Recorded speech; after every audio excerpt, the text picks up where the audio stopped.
नमस्कार, मी विशाल परदेशी।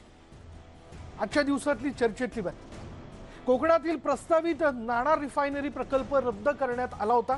स्थानिकांनी कडाडून विरोध केल्यामुळे तत्कालीन शिवसेना भाजप युती सरकारला हा प्रकल्प रद्द करावा लागला होता। त्यामुळे गेल्या वर्षभरापासून या प्रकल्पाला फुल स्टॉप मिळाला होता। परंतु हा प्रकल्प पुन्हा नाणारमध्येच होणार असल्याची चर्चा राजकीय वर्तुळात आता सुरू झाली आहे। आणि याचं कारण म्हणजे त्यावेळी जोरदार विरोध करणारे मनसे अध्यक्ष राज ठाकरे यांनी आता यू-टर्न घेत हा प्रकल्प महाराष्ट्रातच आणावा अशी भूमिका मांडली आहे। याबाबत राज ठाकरे यांनी मुख्यमंत्री उद्धव ठाकरे आणि राष्ट्रवादी काँग्रेसचे अध्यक्ष शरद पवार यांना पत्र लिहिलंय आणि त्यामुळे नाणार राहणार की जाणार असा प्रश्न सर्वसामान्यांना पडतो आणि यावरच आजचा आपला विशेष कार्यक्रम आहे, नाणार राहणार की जाणार।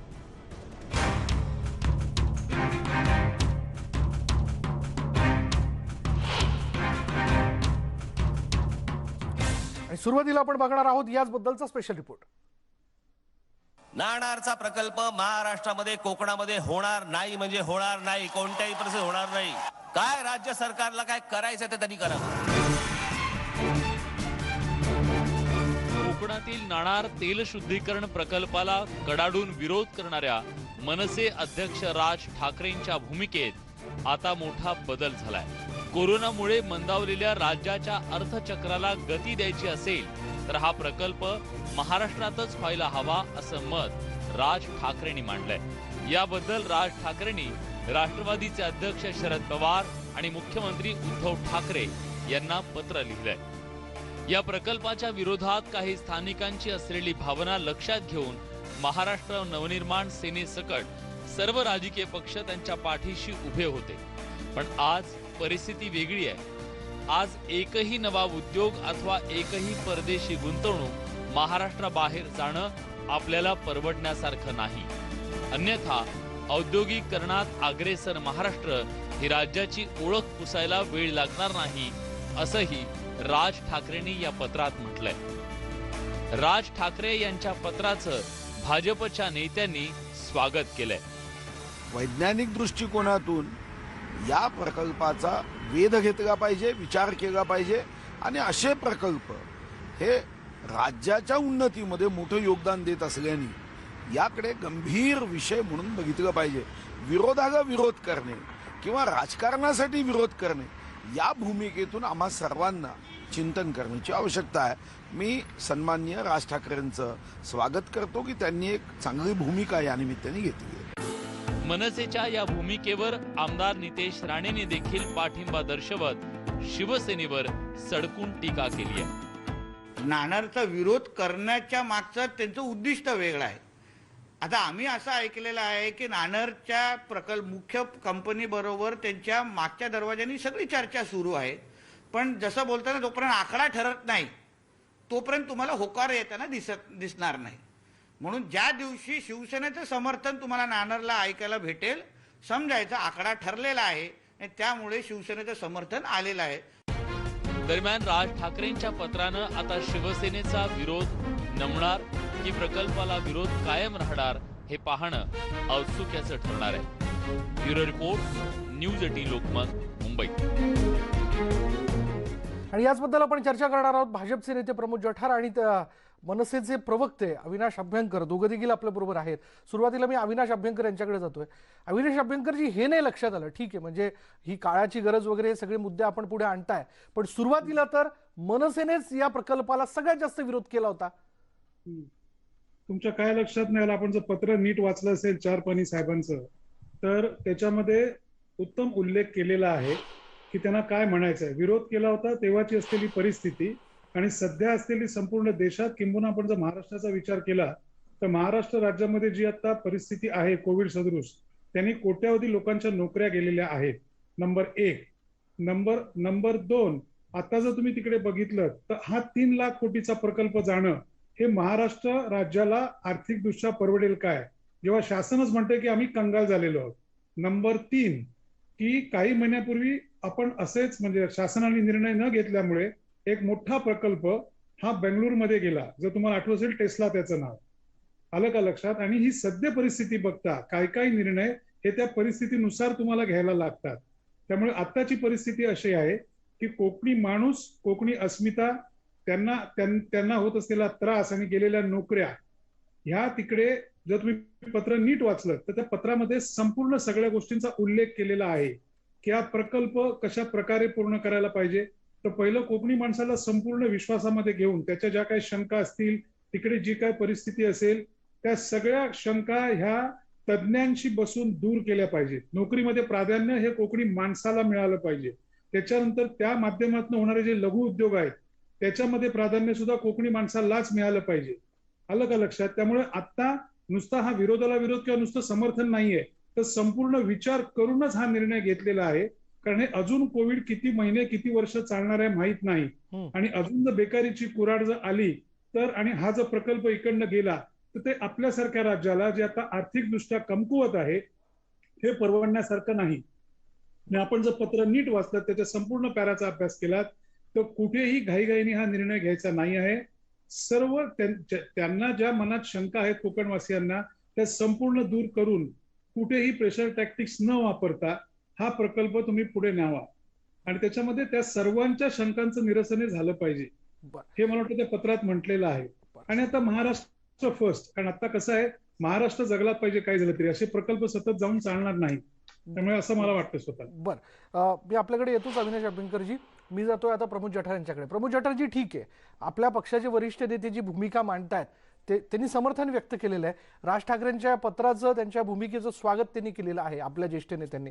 पण आपण तिथले स्थानिक नेते आहात. स्थानिक प्रश्न, स्थानिक भावना या आपल्याला जवळून माहिती आहे. आताही जर याबद्दलचा काही सकारात्मक निर्णय होतोय तर लोकांच्या मनात नेमके काय प्रश्न आहेत, त्यासाठी तिथली लोक तयार होतील का? 100% माझा आवाज येतो का? हो, बोला.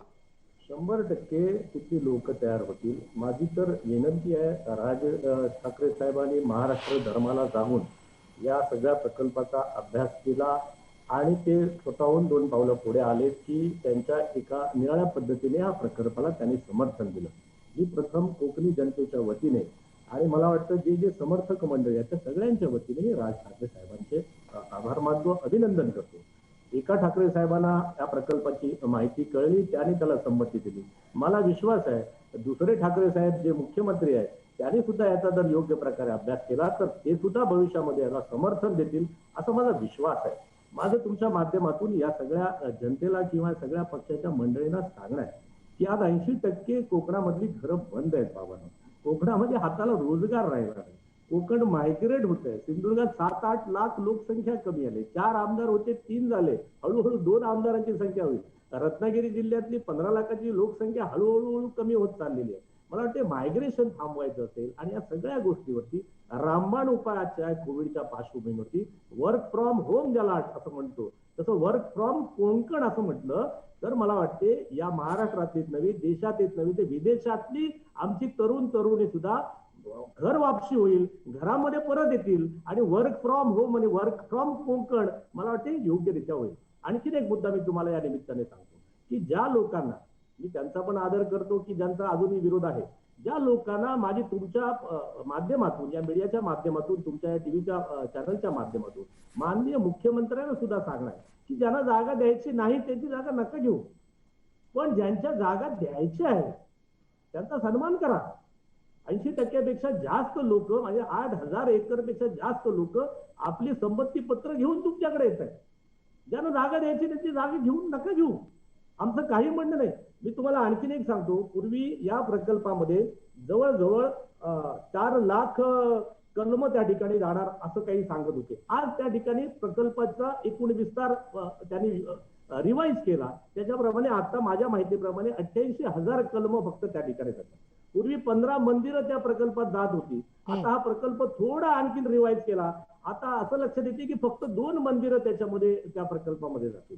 हळूहळू मगाशी अभ्यंकर साहेबांनी सांगितलं जसं की जनतेच्या कलाकलाने घेऊन, त्या ठिकाणच्या राज्यकर्त्यांना विश्वासात घेऊन त्यांची एखादी योग्य प्रकारे समिती स्थापन करून इथल्या कोकणी भूमिपुत्राला, मराठी माणसाला न्याय मिळेल अशा प्रकारे हळूहळू हा प्रकल्प जर आपण त्या ठिकाणी पुढे नेला तर मला विश्वास आहे की या ठिकाणी कोकणामध्ये हा 3 लाख कोटीचा 2 लाख बेकारांना रोजगार देणारा आणि माझं कोकण पुन्हा एकदा सुजलाम सुफलाम करणारा असा हा प्रकल्प व्हावा अशी या जनतेची ग्रामदेवतांची इच्छा आहे. त्याचा महाराष्ट्र धर्माचा सन्मान सगळ्या राजकीय नेत्यांनी करावा बरोबर. ही माझी आपण दोघंही फार प्रॅक्टिकल मुद्दे खरं तर सध्याच्या परिस्थितीला धरून मांडतात. अधिक आपल्याला चर्चा करायची आहे. ब्रेक नंतर आपण या मुद्द्याकडे जाऊयात, कारण आता अर्थात जर ह्या अशा पद्धतीने दोन्ही बाजूनी जर या गोष्टीला समर्थन मिळत असेल तर राज्य सरकारने काय भूमिका घेतली पाहिजे, घेऊयात चर्चा करूयात. घेऊयात एक ब्रेक. पहा फक्त न्यूज 18. ममता आणि बंगाल. नाणारला होकार या विशेष शोमध्ये ब्रेक नंतर आपलं सगळ्यांचं पुन्हा एकदा स्वागत. आपल्यासोबत आहेत कोकण रिफायनरी विरोधी संघर्ष संघटनेचे अध्यक्ष अशोक वालम फोन लाईनवरती. थेट मी त्यांच्याकडे जातोय. अशोक वालमजी, राज ठाकरेंचं पत्र आणि त्यातला आशय आपल्या लक्षात आला असेल. अजूनही म्हणजे आता सध्याची परिस्थिती सगळी लक्षात घेता, आपल्याकडे उद्योग व्यवसायांची आवश्यकता ही बाब लक्षात घेता, आपण या पत्रातल्या सगळ्या मुद्द्यांना घेऊन सहमत आहात का? अशोक वालम. बर, मी जातोय आता या क्षणानंतर अविनाश अभ्यंकर यांच्याकडे. अविनाश अभ्यंकर, आपण म्हणालात की सगळ्यांना विश्वासात घेऊन खरं तर हा विषय जो आहे तो आपल्याला पुढे नेता येऊ शकतो. काय नेमकं राज्य सरकारने करायला हवं म्हणजे प्रॅक्टिकली? बघा, प्रॅक्टिकली आता विषय असा आहे की जी आता आपल्या राज्याची आर्थिक परिस्थिती आहे ती अत्यंत खालावलेली आहे. दुसरं, कोरोनामध्ये प्रचंड काही कोटी लोकांच्या नोकऱ्या गेलेल्या आहेत, उद्योगधंदे बंद पडलेले आहेत. आणि आता ना ऐकून कंटाळा आला की आम्ही कोकणाचं कॅलिफोर्निया करू. म्हणजे माझे केस जेव्हा काळे होते तेव्हापासून आता टक्कल पडले तरी मी हेच ऐकतोय, कोकणाचा कॅलिफोर्निया होणार. परंतु तो बिचारा कोकणी माणूस एका विश्वासाने कोणावर तरी विश्वास ठेवत होता आणि दुर्दैवाने असं घडलेलं आहे की कोकणाचा विकास कुठे झालेला दिसला नाही, न की त्या कोकणी माणसाचा विकास झाला, नेत्यांचा मात्र झाला. आणि तो माणूस मुंबईला 10x10च्या खोलीमध्ये राहून आपल्या आई वडिलांना मनी ऑर्डरने पैसे पाठवतो. आता अजून आपण त्यांचा किती अंत बघणार आहोत? नंबर 2, आता पुन्हा प्रश्न तोच आहे. तुम्ही जर राजसाहेबांचं पत्र नीट वाचलं तर तज्ज्ञांशी चर्चा करून पर्यावरण आणि पर्यटन या दोन्ही गोष्टींवरती एक चांगला उत्तम आराखडा जर तयार केला, तो जो व्यवस्थित सरकारने मांडला किंवा आमचा पक्ष स्वतः द्यायला तयार आहे नक्की. आणि आता हा प्रकल्प जाणं हे कुठल्याही दृष्टीने महाराष्ट्रासारख्या राज्याला परवडण्यासारखं नाही. अविनाश अभ्यंकर, मी येतो आपल्यावर. अशोक वालम जे ते या चर्चेत त्यांना मी सहभागी करून घेतोय. अशोक वालम, राज ठाकरेंचं पत्र, त्यातले मुद्दे आपल्यापर्यंत पोहोचले असतील, आपल्याला लक्षात आले असतील, काय म्हणणं आहे आपलं?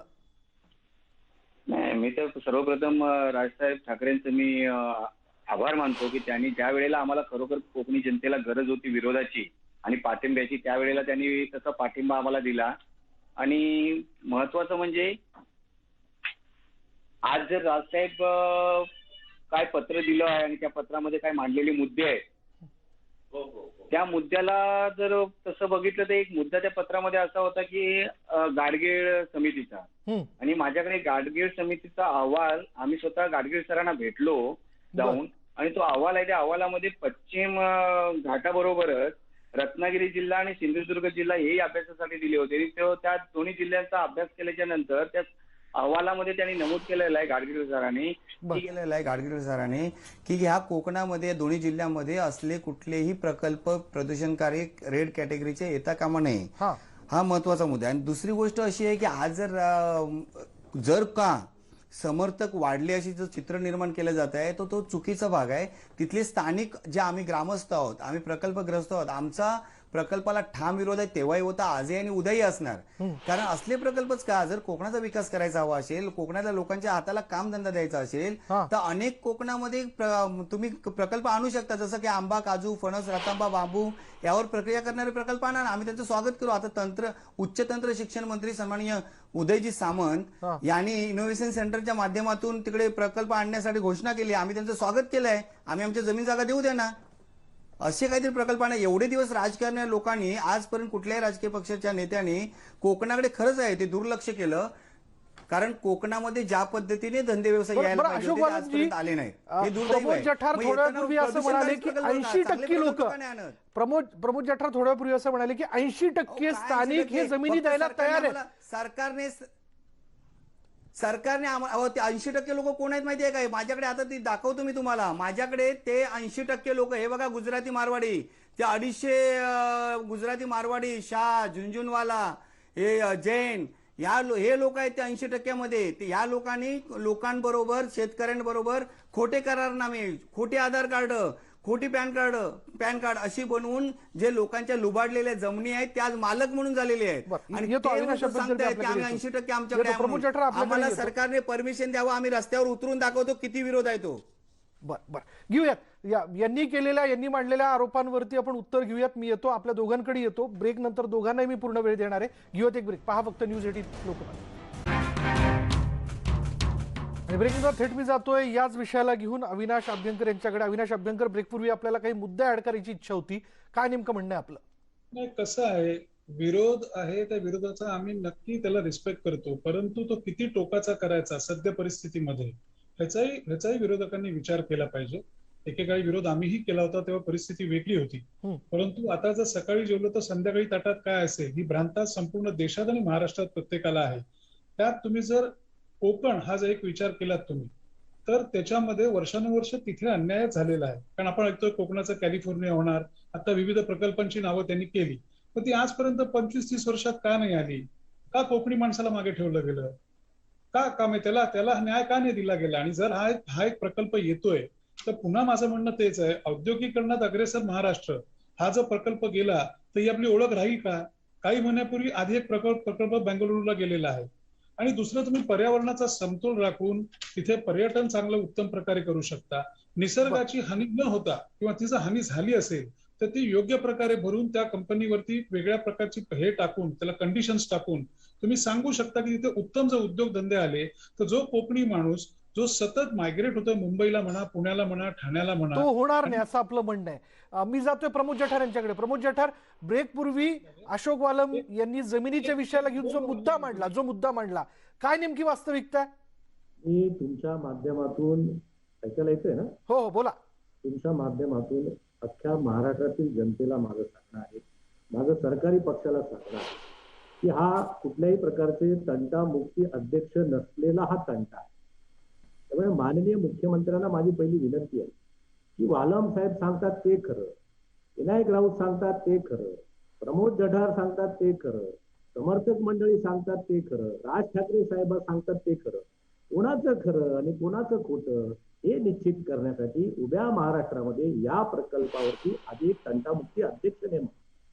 तो अध्यक्ष किमान माननीय शरदचंद्र पवार साहेब असतील, शिवसेनेमधले एकनाथजी शिंदे साहेबांसारखे ज्याने समृद्धी महामार्ग त्या ठिकाणी योग्य प्रकारे हाताळला ते असतील, नाना पटोले जी असतील. माझी विनंती आहे तुमच्या माध्यमातून महाराष्ट्राला की आधी कोण खरं बोलतंय आणि कोण खोटं बोलतंय, किती झाडं जातात, किती जमिनी जातात.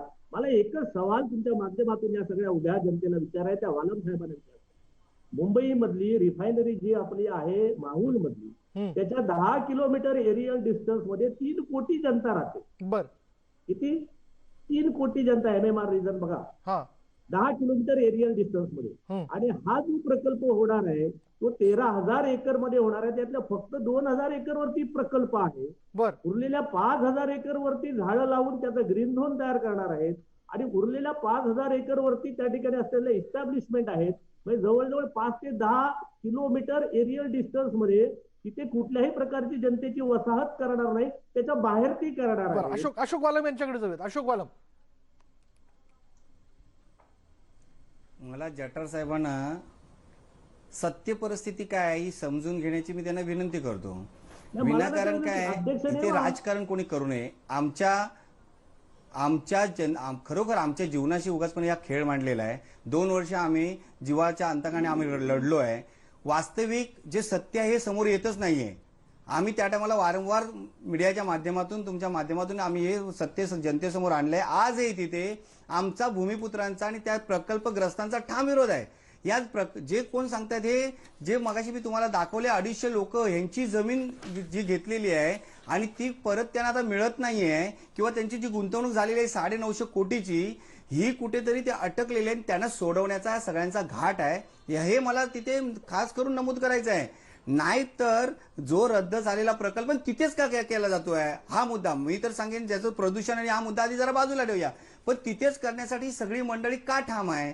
कारण त्याच्या पाठचं कारण आहे या प्रकल्पाच्या जे दलाली ज्यांनी केलेली आहे त्यांची आता इथे दलाली केलेली आहे आणि जी गुंतवणूक झालेली आहे ते खोटे आधार कार्ड पॅन कार्ड बनवून त्यांची चौकशी लागलेली आहे आणि चौकशी अंतिम टप्प्यात आहे. याच्यामध्ये मोठे मोठे राजकीय नेते, त्यातली दलाल मंडळी, गुंतवणूकदार हे सगळे अटकणार आहेत. त्यासाठीच तर प्रमोद जठार म्हणतात ना, एक समिती नेमा, आपण हे सगळं व्हेरीफाय करू, शोधू, असं सांगतात अशोक वालम.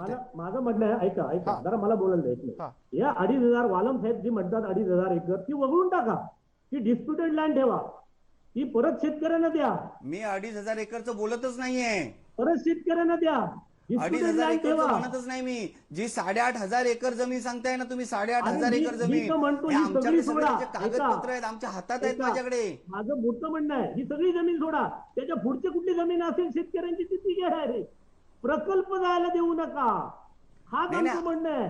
तुमचा का जीव नाही प्रकल्प, मग तुम्ही नाही प्रकल्प जायला देऊ नका ना, तुम्ही कोकणातच का सगळ्या, हे बघा कोकणात म्हणजे काय, माझ्या ठीक आहे, हे तुमचं सगळ्यात महत्वाचं म्हणजे ही पण कोकणात प्रकल्प अधिकार प्रत्येकाला आहे. जठार साहेब, अधिकार प्रत्येकाला आहे, अधिकार कोणाला नाही असं नाही आहे. आमची घरदारं, आमची जमीन जागा, आमची घरदारं, आमच्या वाडवडिलांचं अस्तित्व, तिथली असणारी देवदेवस्थान वाचवण्याचा आम्हाला अधिकार नाही का? साहेब तुमच्या जागा सोडून द्या, आम्हाला अधिकार नाही. नका घेऊ यांच्या जमिनी.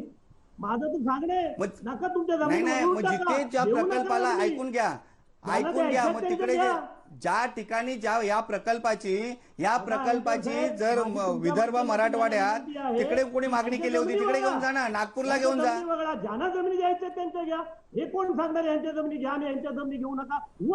तुम्ही कोण सांगणार? तुम्ही कोण सांगणार आहे? तुमचा काय संबंध आहे? तुम्ही तिथे दलाली केलेली आहे म्हणून तुम्ही बोलताय. मी पण आहे ना, तुम्ही नाही म्हणता तसं होय म्हणणार. मला नाही होय म्हणणार. हे बघा, मी तिथे भूमिपुत्र आहे, माझी जमीन जाते, माझं घर जात आहे, माझं देऊळ जात आहे, म्हणून मी लढतोय. तुमचं काय जाते तुम्ही सांगा ना. अरे आमचं काय जातं मांजापूर, सिंधुदुर्ग, पाकिस्तान सोडा, पाकिस्तानचे तुमच्या समोर पाकिस्तानी लोक तरी परवडले, तुम्ही तर मेलेल्यांच्या टाळूवरचं लोणी खाणारे लोक आहात तुम्ही. माझं तर म्हणतो तुमच्या जागा देऊ नका, तुमचं नाणार वगळा, तुमची 10 गावं वगळा. वगळा, हे वगळा, ते वगळा सांगणार तुम्हाला. तुम्ही जर मला विचारताय मी पण तुम्हाला विचारणार तुम्ही कोण म्हणून. माझं म्हणणं आहे, हा तंटा आपण थोडं शांत होऊयात, आपण शांत होऊयात. ऐका तंटा मुक्ती अध्यक्ष नाही, सगळ्यात महत्वाचं काय माहितीये का, जठार साहेब बोलतात ना, मूळ तो मुद्द्याला बगल देत आहे. जी चौकशी लावलेली आहे, चौकशीचा अहवाल बाहेर येईल ना, त्याच्यासाठी काय नाही, उद्योगांची गरज, सगळं सत्य बाहेर येईल ना. कोकणाला उद्योगांची गरज हा आपला मूळ मुद्दा आहे. बोलूयात, घेऊयात एक ब्रेक नंतर मी अविनाश अभ्यंकर यांना वेळ देणार आहे. पहा फक्त न्यूज 18 लोकमत.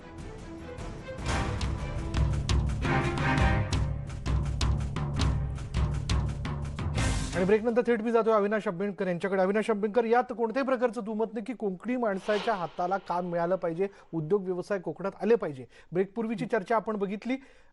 काय वाटतं, जर अशी मतमतांतरे असतील तर कसं जमून आणायचंय? नाही, हे मग कोकणी माणसाचं दुर्दैव असं मला स्वतःला वाटतं. कारण कसं आहे की जर एखादा 3 लाख कोटीचा प्रोजेक्ट जर येणार असेल, तो प्रकल्प, त्याला विरोध जर करायचा असेल तर तो विरोध संपूर्ण अभ्यास करूनच केला पाहिजे. मी समजू शकतो स्वतःच्या काही भावना असतात, तिकडच्या आपली स्वतःची जमीन असते, मंदिर असतात, परंतु ह्या सगळ्या गोष्टींमध्ये नीट बसून संयमाने सद्य परिस्थितीचा विचार करून तुम्ही त्यातनं उत्तम असा मार्ग काढू शकता. एवढा मोठा प्रकल्प आल्यानंतर त्यात तुम्ही कंडिशन टाकू शकता की नोकऱ्या ह्या प्राधान्याने तिकडच्या स्थानिक भूमिपुत्रांनाच मिळाल्या पाहिजेत किंवा कोकणातील लोकांनाच मिळाल्या पाहिजेत. एक लक्षात घ्या, जेव्हा एखादा हा मोठा प्रकल्प येतो तेव्हा त्या माध्यमातून दुसरे लघु प्रकल्प सुद्धा तिथे उभे राहतात. ती कामं सुद्धा तुम्ही ह्या मुलांना चांगल्या प्रकारे ट्रेनिंग देऊन ही कामं देऊ शकता. आणि हे गेल्यानंतर समजा हा प्रकल्प इकडनं गेला तर ह्याच्यानंतर तिथे अशी काही गोष्ट येणार आहे का भविष्यामध्ये?